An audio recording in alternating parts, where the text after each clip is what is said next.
Всем привет-привет! С вами я, Оля Брун. Смотрим расклад.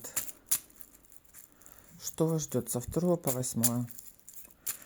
Смотрю на червяную даму. Мужчины переворачивают. Так, что у вас в голове? Встреча какая-то. Какая-то встреча, которая принесет вам интерес. Были пустые обещания.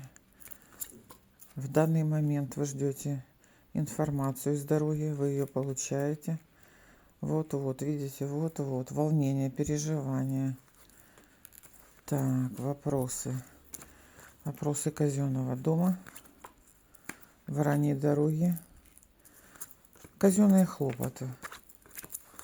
Ну, для кого-то это работа, да? Для кого-то это обращение в какие-то государственные учреждения, больницы, нотариусы, юристы.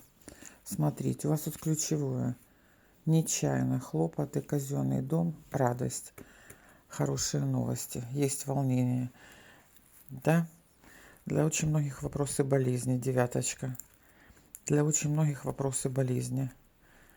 Для очень многих вы уже обращались за консультацией. Но здесь еще нужна какая-то информация. Так, то, чего вы не знаете.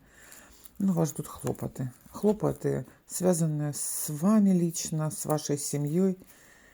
Так, ну да, здесь видите, вранье дороги, обследование, документы, переговоры, пиковый король. И где у нас? Это рефенный король говорит о том, что вы занимаетесь решением каких-то важных для вас вопросов.